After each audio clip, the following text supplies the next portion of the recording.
Hello, this is a brief introduction to how to use your Moodle shell, and I'm just going to go over some basic things that might be helpful to you to know. So when you first go to this EDT 2013 site, when you're logged in at the front of the site, you should see your course listed here. If you don't see your course listed here, let me know. And I should also have sent you a direct link to your course. So if you use that direct link I sent you, you should be able to get right into the course after you log in. So once you are in the course, it's going to look exactly like this, except of course your course name will be up here. And so you're going to see these blocks on the side. Moodle has a lot of blocks, and they are all editable. You can edit them, you can get rid of them, and so it's not something we're going to be talking about too much in this class, but for the demo here, I'm going to show you how to move your course around a little bit.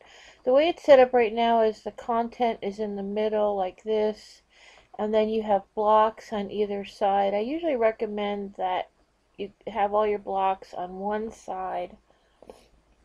So one thing you can do is you can do what's called dock blocks, and you'll see all of the blocks have a little button that says move this to the dock. So I'm going to take this navigation block and I'm going to move it to the dock, and what happens is that, as you can see, it becomes a side menu like this. Alright, so I moved the dock to the block, and I usually keep my settings menu here. Now in terms of these blocks over here, I probably don't ever use search forums, so I'm going to hide that block, and I'm going to just kind of compress these blocks like this. So I'm just going to compress this menu so you can see. So another thing I can do is I can move these over.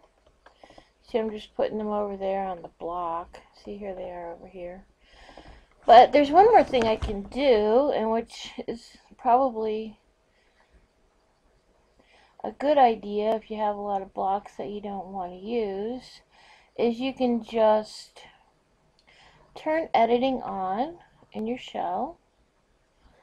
And then notice when I turn editing on, I get this block called add a block. These are all the kind of blocks that you can add to Moodle, just so you know. But let's say I don't want this search forums block. See, now that I have editing turned on, when I go to the block, I have a lot more choices with what to do with it. So what I'm going to do is I'm just going to get rid of it by clicking the X. And I'm going to delete that block. And I probably don't want the upcoming events block either, so I'm going to get rid of that one. And let's see, recent activity, I don't usually keep that block either. So it's totally up to you. As you start using Moodle, you might find that you have certain blocks that you like to use. And even if you delete a block, it just takes it back here. Now, one thing I do suggest is that you add the activities block, because that is sort of like a quick links block to all activities in your course. And I also suggest that you add the people block, because that is a block that gives you a list of participants in your course. So this is what I would recommend, that you have settings, activities, and people.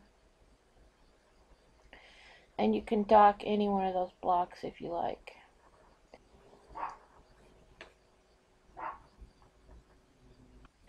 Okay, so this is the introductory block, the top here, and if you see this gear, that means you can edit that area. So I'm going to click there. If you want to, you can give each section a name, or you can leave the name blank. If you have your course set up weekly, the the section name will be the dates for the course. So this is where your welcome message goes. Also your contact info and your bio maybe if you want. But remember not to put too much information in this block. You don't want it to be gigantic. It's too hard to read. So I'm just going to keep it simple.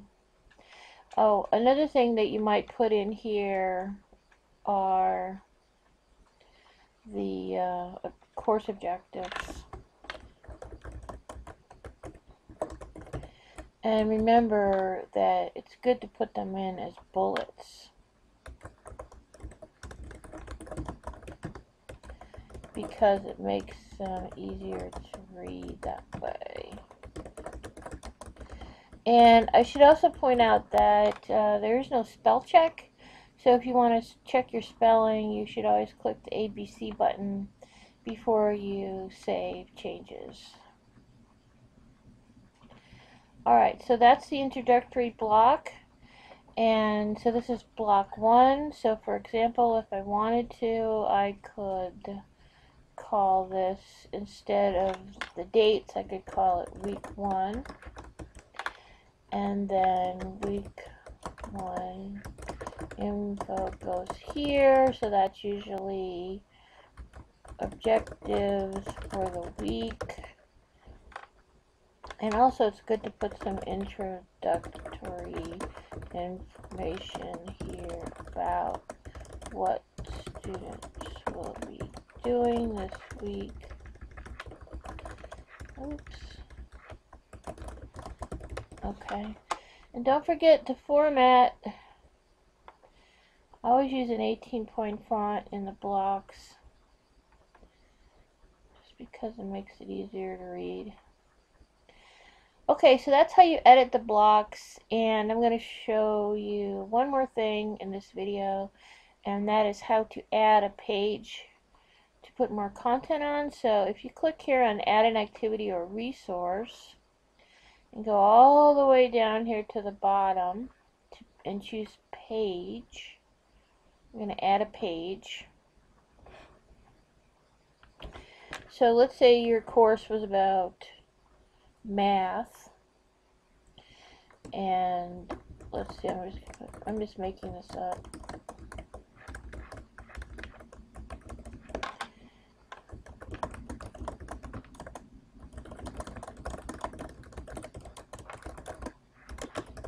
So that's the description of your page. Your actual page starts down here.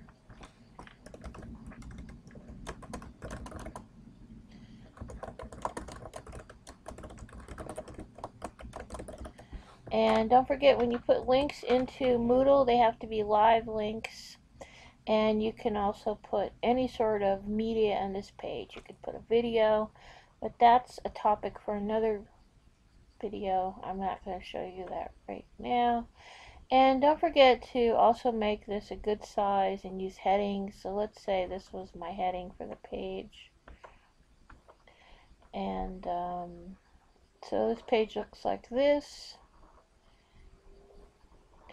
And when I go back to the front page of the course, which I do by clicking on the course name up here in the breadcrumbs, I will see this link. This is what a page icon looks like. And I'm going to turn editing off so you can see what it looks like without editing turned on. So when a student goes in here, they read this and they click on this link, and that takes them to the page with the information on it. So that is the first way that you can add content to your Moodle shell. Stay tuned for more videos.